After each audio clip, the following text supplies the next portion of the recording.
Hey yo les gars, c'est Archie, j'espère que vous allez bien, en tout cas moi ça va super bien.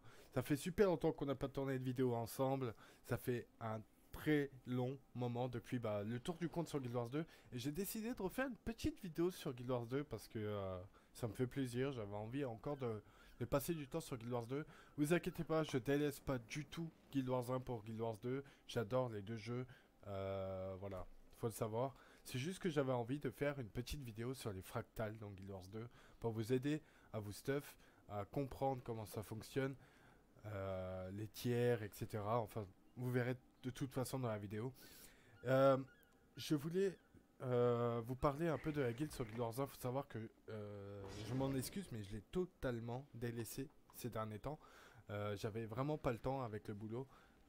Mais vous en faites pas, je vais reprendre l'activité sur Guild Wars 1 et m'occuper mieux de la guilde parce que j'ai eu des échos qu'il y avait des gens qui voulaient rentrer dans la guilde, mais du fait que je ne sois pas connecté, c'était compliqué, je pouvais inviter personne, etc. Mais je vais revenir. Sur ce, on se retrouve juste après l'intro. Je vous fais des gros bisous, à tout de suite.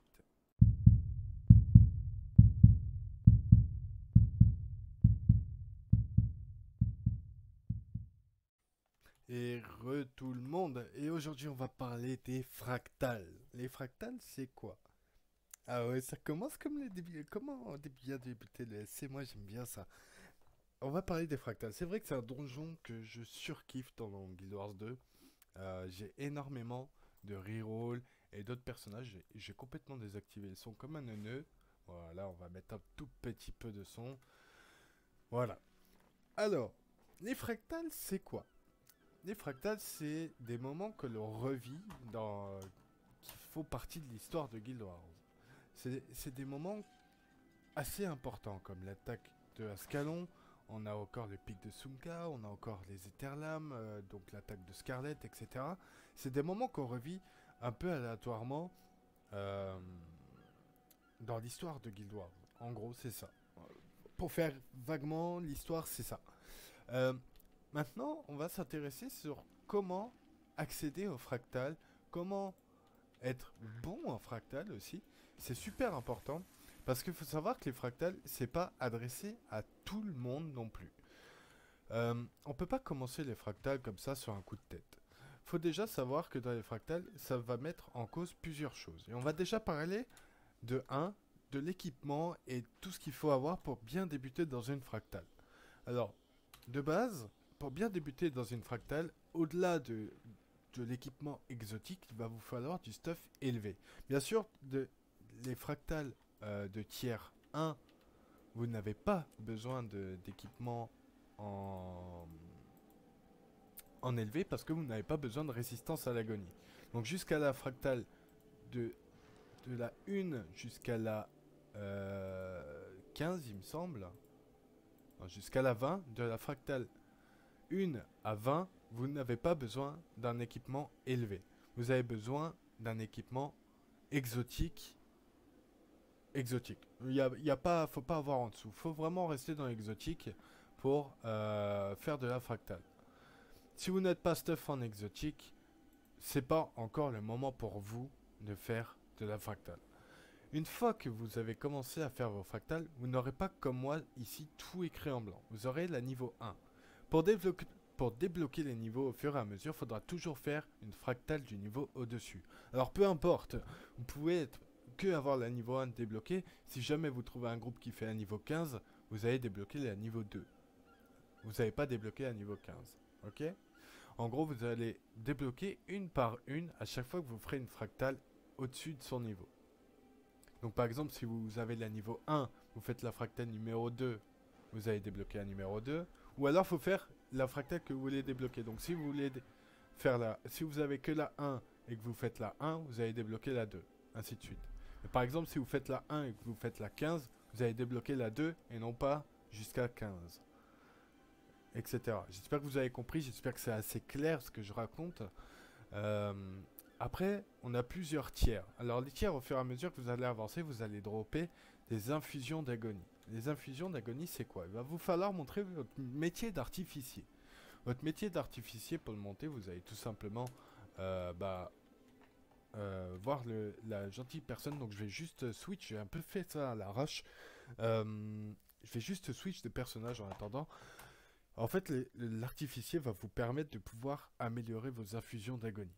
À partir du niveau 125, il me semble, de tête comme ça, on va aller voir tout de suite juste après le chargement.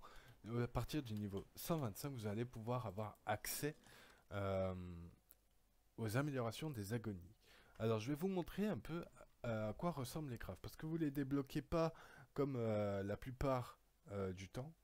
Vous les débloquez pas, il me semble, via level up du métier, mais plutôt par les recherches. Donc là, on va aller à l'artificier et je vais vous montrer. Alors attendez, parce que là j'ai un petit bug graphique, c'est super, j'adore, mais c'est bon, je sais me repérer ici, il n'y a pas beaucoup de soucis. Alors, l'artificier, il est ici. Donc vous allez parler à lui, vous faites, j'ai besoin, non, je veux, ok, je suis déjà artificier, c'est ça? Oui, je suis déjà artificier, ok, bon, my bad. Du coup, vous allez monter jusqu'au niveau 125, il me semble. Alors attendez, juste je cherche les infusions. Je vais juste taper infusion, ce sera beaucoup plus rapide. Voilà. Donc, pour créer les infusions, c'est même niveau 100. C'est niveau 100 les infusions. Une fois que vous allez, en fait, dès que vous allez commencer les fractales, vous allez gagner obligatoirement des infusions d'agonie plus 1. Une fois que vous avez des infusions d'agonie plus 1, il vous faudra 2 infusions d'agonie plus 1 pour faire le plus 2. Il vous faudra 2 plus 2 pour faire le plus 3, 2 plus 3 pour faire le plus 4, 2 plus 4 pour faire le plus 5, etc. jusqu'à plus 19, il me semble, ou 18. Et là, vous craftez, vous craftez, vous craftez. Donc, vous craftez vos petites infusions, tranquillement. Une fois ça, vous allez dans H. Vous allez dans H, équipement. Et là, va vous falloir du stuff élevé. Ça c'est obligatoire d'avoir le stuff élevé pour profiter des infusions d'agonie. Les infusions d'agonie, qu'est-ce qu'elles apportent? Les infusions d'agonie, elles apportent de la résistance à l'agonie, comme on peut le voir ici. L'agonie est une altération qu'il y a en fractal. Et si vous n'avez pas la résistance à l'agonie requise pour faire la fractale, c'est soit vous avez de la chance, vous mourrez pas d'un coup, soit vous vous faites one shot. C'est qui tout double. Alors, après vous pouvez, du coup, avec le stuff élevé, avoir des emplacements d'infusion d'agonie. Enfin, de résistance à l'agonie. Et du coup, dessus, il faudra mettre, comme là, sur mes épaulettes, enfin sur tout mon stuff, les infusions pour pouvoir gagner la résistance à l'agonie et pouvoir évoluer dans vos fractales. Waouh. Ensuite, comment faire son stuff en élevé? Alors si vous débutez complètement, il faut être niveau 500 dans le métier de l'armure que vous faites. Donc soit tailleur de cuir, soit tailleur, soit forgeron d'armure. Donc si vous faites du lourd, c'est forgeron d'armure. Si vous faites de l'intermédiaire, c'est tailleur de cuir. Et si vous faites élémentaliste ou quelque chose qui est en tissu, c'est tailleur. Voilà, tout simplement, je rappelle les bases. Ensuite, les fractales, comme vous pouvez voir, il y a des petits logos mauve comme ça. Ça, c'est les fractales quotidiennes ou recommandées. Ça va vous permettre de débloquer, comme ici, vous pouvez voir dans les succès, en fractale quotidienne, des petits coffres dedans.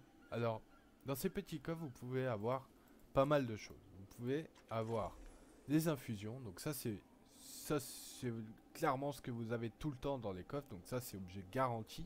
Donc vous allez avoir soit une infusion, soit une relique immaculée, soit une clé d'encodage, soit des morceaux résonnants.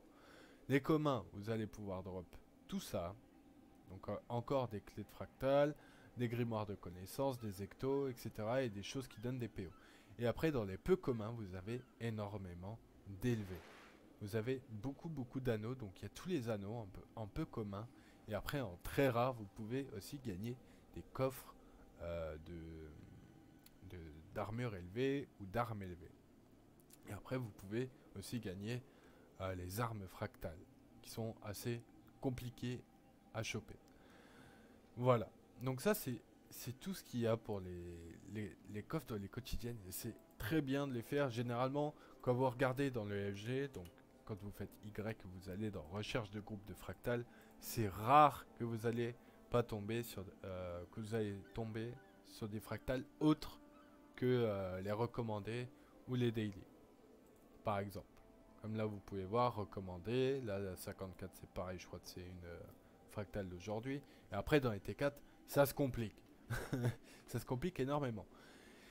Mais alors, vous allez me dire, à quoi ça sert? Est-ce que la résistance à l'agonie est vraiment obligatoire? Est-ce que c'est mieux d'aller dans les niveaux 1, 2, 3, 4? Alors, faut savoir que vous avez plus de chances de drop un anneau élevé. En fait, c'est même pas ça, c'est de niveau 1 et niveau 2, vous pouvez pas drop de stuff élevé dans le drop à la fin. Voilà. Alors que dans le niveau 3 et dans le niveau 4, dans le coffre à la fin de votre fractal, vous avez une chance de drop un item élevé. C'est ça, faut le savoir déjà. De 2, comme vous pouvez voir qu'il y a des instabilités. Donc plus vous allez avancer, plus ça va être compliqué. Donc tout le tiers 1, il n'y a pas d'instabilité. Donc là, vous apprenez les fractales, c'est exactement toutes les mêmes fractales partout. D'accord? En gros, c'est vous allez revoir à chaque fois les niveaux, mais de plusieurs difficultés. Dans le niveau 1, vous n'avez pas les instabilités. C'est-à-dire vous découvrez la fractale comme elle a été créée, sans difficulté rajoutée. Donc jusqu'au niveau 20, par contre, vous aurez l'agonie. À partir du niveau 20, donc au niveau 19, vous n'avez pas besoin de résistance à l'agonie. Par contre, au niveau 20, vous en aurez besoin de 8. Au niveau 2, ça se complique. Il commence à avoir les instabilités. Alors, ces des instabilités, c'est pas des compliqués. On va dire c'est des petites instabilités. Voilà, c'est pas des trucs très très compliqués à gérer. Faut savoir qu'en gros, les instabilités, c'est des choses qui vont se rajouter dans le gameplay. Donc, par exemple, dans cette fractale-là, c'est la poussée d'adrénaline. Les ennemis qui enragent infligent 150% de dégâts supplémentaires lorsque leur santé est faible. Ils infligent 20% de dégâts en moins lorsqu'ils ne sont pas enragés. Voilà, c'est que des petits trucs comme ça, mais plus on va monter en tiers, et plus il va y en avoir. Donc, en T3, il y en a 2 par fractal, et en T4, bien sûr, il y en a 3 des instabilités, et c'est là où ça commence légèrement à piquer le cul. On va entrer directement, du coup, en fractal. J'ai oublié de vous montrer où est-ce que on rentre en fractal. Donc c'est tout simplement à l'Arche du Lion, tout en bas. Vous verrez, il y a un portail avec écrit fractal d'Hébreu. Une fois que vous êtes entré dans la fractale, nous voici. Là, on est dans le hub de départ, donc là où tout le groupe va se rejoindre avant de partir en fractale. Ici, vous avez plusieurs marchands. Donc des marchands qui vendent des infusions, mais honnêtement, je sais pas, mais pour moi, je trouve pas ça extrêmement rentable de faire ça. Parce que bon, vous pouvez acheter une infusion plus 3 contre 4 plus 1. Ouais. En fait, c'est le même prix que si vous le faisiez, sauf que là, vous rajoutez de l'argent. C'est si jamais vous n'avez pas l'artificiel monté. Ensuite, vous avez des petites résistances à l'agonie encore avec des petits buffs, etc. Vous avez beaucoup d'infusions. On a encore un petit chat avec les condensateurs fractales. Donc ça, c'est si vous voulez vous lancer dans le dos légendaire fractal. Après, on a des petites clés d'encodage en échange, etc. Quelques recettes de respirateurs élevés. Bon, il y a une ou deux fractales où il y a besoin d'être en élevé en aquatique. Là, on a quelques anneaux, donc ça c'est avec les reliques fractales immaculées, comme on a vu avant qu'on pouvait avoir dans les coffres quotidiens. Pareil, des bijoux, des anneaux, des trucs, des machins. Par contre, ça c'est super bien parce que il y a deux, comme vous pouvez voir, il y a deux emplacements directement sur la bague. Et il me semble que de base, il n'y en a que une, et après on est obligé de les percer soi-même, les emplacements, alors que là, il y a directement deux emplacements sur l'anneau. Ce qui est plutôt pas mal, et en plus vous pouvez choisir les stats, donc c'est encore mieux. Ensuite on a un petit marchand de laurier, bon ça on connaît. Là on a les potions. Mais là c'est les potions infinies, donc ça on s'en fout un peu. Mais les potions c'est très important dans les fractales si vous débutez. Là, on peut acheter du stuff à droite à gauche, comme d'habitude, hein, un peu partout, on peut acheter du stuff, hein, même dans les vendeurs de donjons. Et là, ici, on a une partie les plus importantes si vous commencez les fractales. Si jamais vous n'avez pas la résistance agonie préconisé pour la fractale, vous pouvez toujours acheter des potions. Ça vous buff et c'est vraiment très très utile. Par exemple, celle-ci donne plus 10 en résistance à l'agonie pendant 1 heure. Et c'est vraiment, vraiment super efficace. Si vous débutez dans la fractale, vous n'avez pas encore votre stuff élevé, vous pouvez toujours aller un petit peu plus loin grâce à ça. Donc le temps que vous faites votre stuff élevé, vous pouvez toujours prendre des potions. Mais moi, qui ai mon stuff élevé, je consomme régulièrement des potions juste pour être sûr au niveau de l'ARA. Après, vous avez le comptoir, la banque, etc. C'est assez basique. Franchement, c'est... Ok. Bon, ça, c'était pas prévu, mais c'est pas grave. C'est assez basique. C'est un petit hub avec tout, hein, avec tout mis à disposition. Et là, ici, nous avons un petit outil qui vous permet de changer de fractale sans quitter la fractale. Donc là, vous pouvez dire, ah bah tiens, maintenant, on fait 4, 6, 10, 12. Bah, tu commences par la 4, après tu peux changer par la 6 directement à ce petit tableau. Ce qui est vraiment très sympa. Je pense que j'ai à peu près fait le tour pour les fractales. Moi, je pense que les fractales, c'est vraiment des donjons qui est vraiment très intéressant et beaucoup mis en avant. Ça vous permettra un peu aussi de vous mettre en avant pour le raid parce que c'est vrai qu'il faut être vraiment très expérimenté pour le T4. Le T4 c'est vraiment, il y a certaines fractales, c'est vraiment des mini raids où tout le monde doit respecter des timings, se placer à des positions, etc. Et c'est vraiment très très fun. Je vous conseille de jouer en ami et pas avec des PU parce que bon, les PU, vous savez ce que j'aime chez les PU, c'est qu'ils sont stupides. Euh, voilà, tout simplement, c'est que les PU dans ce jeu sont complètement débiles. À chaque fois, vous allez tomber avec un Allemand, un Anglais, un truc, un machin, vous n'allez pas vous entendre, il n'y a personne qui va se comprendre, et vous allez complètement passer un mauvais temps à jouer en fractal au lieu de vous amuser. Donc je vous conseille de jouer avec votre guilde ou bien vos amis, si vous jouez avec vos amis, mais pas avec des PU. À moins que vous faites vraiment vos cotis. Il y a parfois, si vous avez de la chance en T4, vous allez tomber sur des personnes qui connaissent super bien les fractales comme vous. Et du coup, vous allez prendre le pied, vous allez rush ça en 1 heure. Mais sinon, vous allez y passer une après-midi. Donc choisissez bien vos partenaires, découvrez ensemble au pire. Mais prenez le temps d'évoluer. Ne vous précipitez pas. C'est jamais la course, faut arrêter la course au rush, la course au stuff, la course au truc, au machin. Profitez de votre jeu. MMO, c'est fait pour être joué longtemps, sur une longue durée. Surtout que Guild Wars 2 est assez axé dans la casualisation. Donc ça veut dire que même si vous jouez pas fréquemment, vous pouvez toujours avancer de manière très correcte dans le jeu.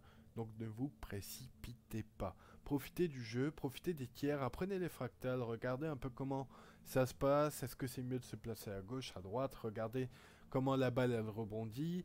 Essayez de pré-shot les trucs. Prenez votre temps. Ça sert à rien de faire la course au stuff, au rush, au machin en vous disant bah il y a tout le monde qui est en T4, pourquoi je me fais chier en T1? Non, c'est faux. Il y a encore des gens en T1, il y a encore des gens en T2, il y a encore des gens en T3 et il y a encore des gens en T4.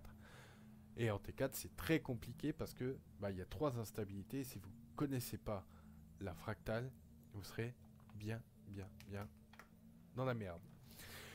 C'est tout pour cette petite vidéo. Je pense avoir fait à peu près le tour. Après, au niveau du stuff, franchement, je vous laisse regarder sur Meta Guild Wars. Je sais plus comment ça s'appelle le site. Je vous laisse regarder pour votre classe. Je vais pas vous dire de jouer Berserk, Tank ou quoi que ce soit. Jouez une classe qui vous plaît. Jouez un rôle qui vous plaît. Regardez ce qui marche bien et ce qui marche pas bien. Intéressez-vous. Prenez du temps avant de vous lancer en fractal. Prenez vraiment votre temps. Ça sert à rien de se précipiter comme je vous l'ai dit. Et franchement, faites-vous kiffer. Les fractales, qu'est-ce que ça peut apporter de plus? Ça peut apporter du bon temps si vous n'êtes pas un rageux. Parce que c'est vrai qu'il y a certaines fractales qui sont compliquées. Et il y a quelque chose de très important. Si jamais vous êtes une classe au corps à corps, genre gardien, rôdeur ou peu importe, enfin gardien, guerrier, tout ce qui est possible de jouer en corps à corps, essayez toujours de faire un switch d'armes, donc un set d'armes, donc par exemple comme moi, en focus et et sceptre, ou arc, ou peu importe, un set d'armes à distance. C'est très important en fractal, parce que vous allez être mené souvent à combattre à distance selon les boss. Du coup, je pense avoir fait le tour, donc il va vous falloir vous stuff entièrement en élevé, ça on en a parlé. Les infusions, on en a parlé, on a parlé de tout. Je pense que c'est vraiment qu'on a réussi à faire le tour assez rapidement et globalement des fractales dans Guild Wars 2. Je vais pas vous en montrer, je vais pas en faire une. Euh, je vais peut-être voir si vous êtes chaud de faire des petites vidéos de fractales pour vous expliquer des mécaniques de certaines fractales, parce qu'il y en a qui demandent vraiment de la mécanique et qui sont compliquées. Je ferai pas de vidéos sur les raids malheureusement, parce que les raids à l'heure actuelle sont très inaccessibles pour les joueurs comme moi qui n'ont pas d'Eli. Donc c'est vrai que je me suis lancé vraiment très tard dans le raid. J'ai voulu commencer le raid vraiment très tard. Et malheureusement, c'est trop tard même. Parce que c'est pour rejoindre un groupe, c'est vraiment très, très compliqué.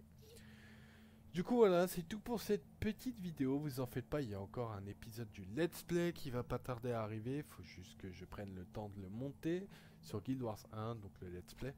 Je ne l'ai pas du tout abandonné. C'est juste qu'il faudrait que je m'y remette, qu'il faudrait que je relance un peu la machine. Parce que c'est vrai que j'ai fait une pause assez conséquente. Malgré que tous les jours je pense à la chaîne, bah j'ai pas pris spécialement de temps de tourner une vidéo. Du coup, j'espère que cette vidéo vous fait plaisir, qu'elle vous aura appris quelque chose sur Guild Wars 2, bien sûr.